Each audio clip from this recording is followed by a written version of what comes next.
Magandang umaga mula sa Pag-asa Weather Forecasting Center. Ito ng ating update sa magiging tayo ng panahon sa susunod na 24 oras. Makikita natin dito sa ating latest satellite images itong mga kaulapan sa western section ng ating bansa na umaabot dito sa central at southern portions ng Pilipinas ay ang patuloy na pag-iral ng southwest monsoon o yung hanging habagat sa areas ng southern Luzon, buong Visayas at sa Mindanao. Kaya sa mga nabanggit na lugar, dahil sa epekto ng habagat, asahan natin itong maulap na kalangitan na may mga kalat-kalat na pag-ulan, pagkulog at pagkidlat. Inaasahan natin ang mga posibleng tuloy-tuloy na pag-ulan na ito ngayong araw at posibleng magpatuloy pa hanggang bukas, araw ng Sabado sa mga nabanggit na lugar. Pagsapit naman ng araw ng Linggo hanggang early next week ay unti-unti na mababawasan yung mga areas na mararanasan yung mga tuloy-tuloy na pag-ulan na dala ng habagat, especially dito sa area ng Mindanao. So ibig sabihin po nito, mas magiging maaliwalas na ating panahon. So improving weather conditions na ating inaasahan dito sa Mindanao, pagsapit ng Sunday hanggang early next week. Gayun pa manasan pa rin natin ang epekto ng habagat dito sa western section ng Visayas at buong southern Luzon for the next 3 to 5 days. And for the rest of the country, including Metro Manila, sa rest of the forecast period, ay maaliwala sa panahon pa rin na ating inaasahan. Partly cloudy to cloudy skies, may chance pa rin ng thunderstorms pagsapit ng hapon hanggang sa gabi. At sa kasalukuyan, wala pa rin tayong binabantay ang low pressure area o anumang sama ng panahon sa loob at labas ng ating Philippine Area of Responsibility na maaaring makaapekto sa ating bansa sa mga susunod na araw. Para naman sa magiging lagay ng ating panahon ngayong araw dito sa Luzon, dahil nga sa epekto ng hanging habagat, asahan pa rin natin itong maulap na kalangitan na may mga kalat-kalat na pag-ulan, pagkulog at pagkidlat dito sa area ng buong Mimaropa, sa Quezon Province at buong Kabikulan. Kaya sa mga nabanggit na lugar, maging handa pa rin tayo alerto sa mga banta ng biglang pagbaha o pagguho ng lupa, lalong-lalo na kung tuloy-tuloy ang pag-ulan na mararanasan.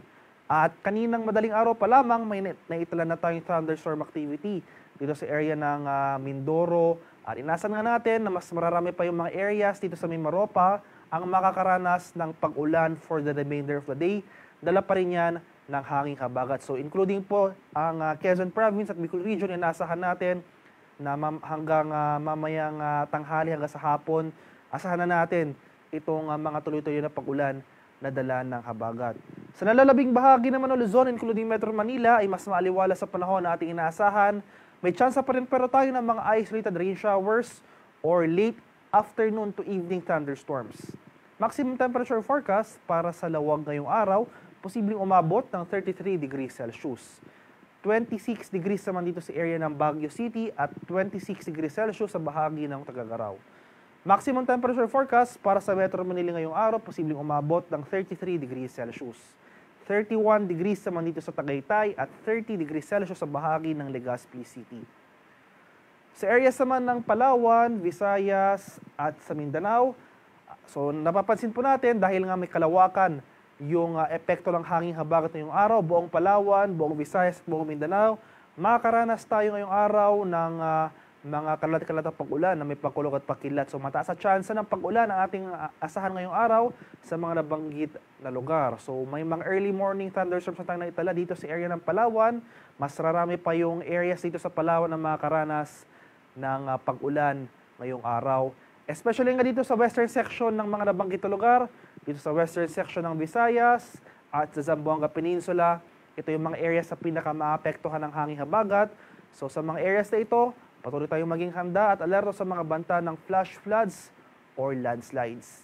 Maximum temperature forecast para sa Kalayaan Islands at Puerto Princesa ngayong araw, posibleng umabot ng 31 degrees Celsius.